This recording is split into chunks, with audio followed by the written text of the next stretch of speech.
What's going on, guys? Thank you. I have to say, thank you again. All these comments and questions have really kept these videos moving, and you know what it's done? It's also helped a lot of other new sellers. I give good advice, at least I hope I do, and you guys give advice in the comment section as well. So we're all of us together. We're really helping out these new sellers. We got a couple more today, so let's just get right into it. All right, guys, decent sales day once again.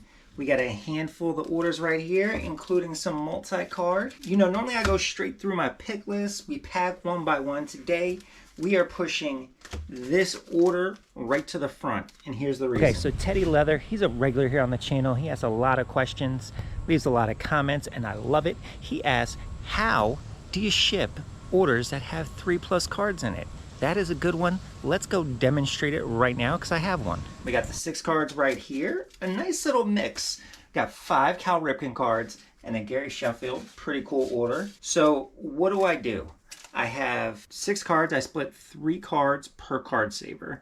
And then I put in like a team bag. Right now I don't have any team bags, so I put them in graded card bags. But they're in bags. So we got our 6 cards.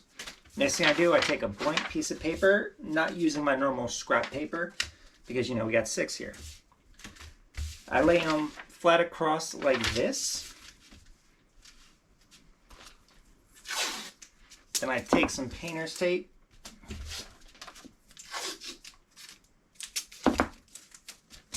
And secure them to the package like that. That's how we do that, Teddy. We've gone over this before, guys, but like I've told you before, I do not mind going over the same topics again and again.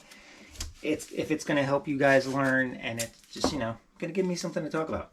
And what I do then is, you know, we just fold the piece of paper over, keep securing it. Now, we've got our 6 cards like this.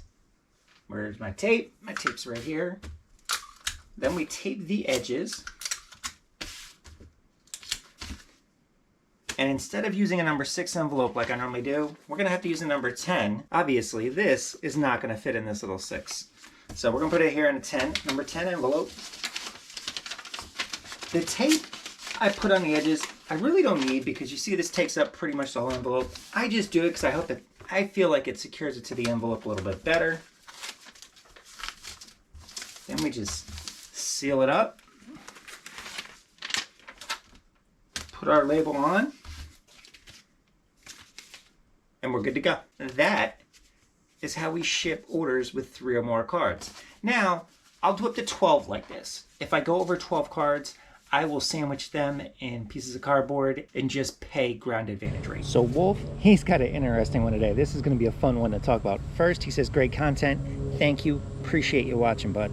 He says, maybe eBay should create an AI system that can accurately scan condition. Humans at PSA are even known to make mistakes.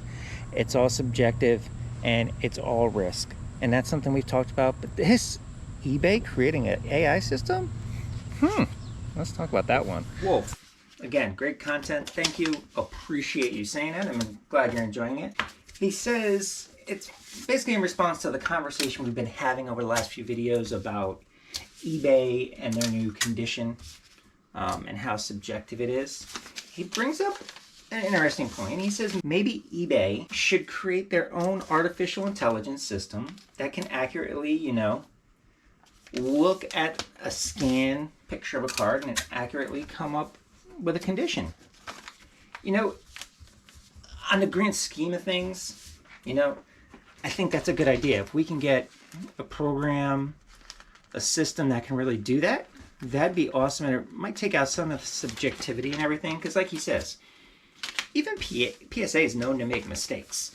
I just watched a video from Justin Gamble on Gamble at the National, and they were talking, it was Hitman.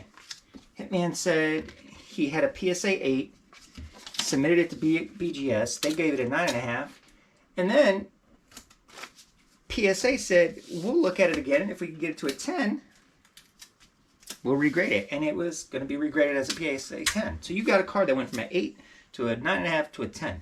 That tells you the subjectivity in grading and why we need a better system. But back to the eBay and AI.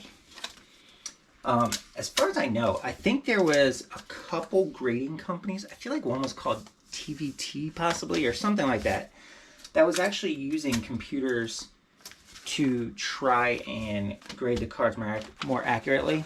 I don't know the status of that, how that went, or if the company that was trying that is even still around. But it was interesting to see somebody trying to figure that out to avoid the subjectivity we see with these grading companies. And I think that's something we need because we're all human. We all see things differently, and that's been all of our biggest complaint about eBay asking us to put in the condition. We all look at things differently. eBay, that's the interesting part. eBay. Would I trust eBay to create an AI system that could scan a card and tell me the condition? Hell no. I'm not trusting eBay at all to do something like that. eBay can't get out of their own way with all the errors they have on the sites. We all come across them every day. I know some people blame them for their sales. I'm not doing that. I'm just saying, eBay's got errors that they can't even handle. And even bigger than the errors, they still can't figure out how to make every buyer pay immediately on an auction, an offer, or an offer from the seller.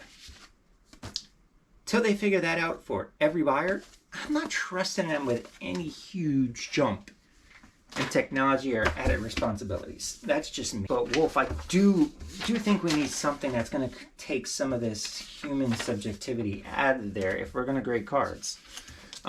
That is something that's definitely needed. I agree with that. So C. Caprice tells us that he lists all his cards at excellent, and he's had no slowdown in sales. He just lets the buyer look at the pictures and make their decision from that. He listed all his cards in excellent condition, hasn't seen a drop in sales, and that's awesome. Honestly, when it comes to the condition, I think that's going to be most of us. We're not going to see a drop. You know, the more that this thing gets blown over, I think it was more of, you know, the initial eBay announces something, sky is falling. For me, it was more of a, why does eBay even need to do this? But in reality, like I said in the very first video that we talked about eBay adding this condition field, in the end of the day, it's probably not going to matter because most eBay buyers, they don't read. They don't read. You could put something plain, big letters right in the title. They're going to read right over it and then ask you a question. They don't read. They look at the pictures, and C. Caprice says that's what he does. He just lets the buyer look at the picture, make their decision, and they go from there. And that's pretty much what I do as well. I really do think at the end of the day, it's not going to make much of a difference. For me, the issue is more of, once again, eBay. You've got so much other stuff you can be working on and trying to fix. It's just something you didn't really need to work on. That's all. But Caprice, that's another good one, because really, you've been listing as excellent and had no slowdown. I've been listing as near mint, and I haven't had a complaint. So, again, I don't think buyers really look at that stuff. When it might come into play is if eBay adds it in on the left-hand side or in the app as a filter. If that happens, you may have some buyers, but again, I don't think most buyers go that far. A lot of buyers just search for what they're looking for and use the best match feature. You know, we get lazy. If we see what we want pops right up when we do best match, we just run with it. You don't really look. So most buyers really aren't going to filter down. All right, that's all I got for today, guys. Pretty interesting topic with eBay creating an AI system to grade cards. If that ever happened, I think I would freak. But guys, thanks for watching. Appreciate you being here like always, and we're going to catch you on the next one.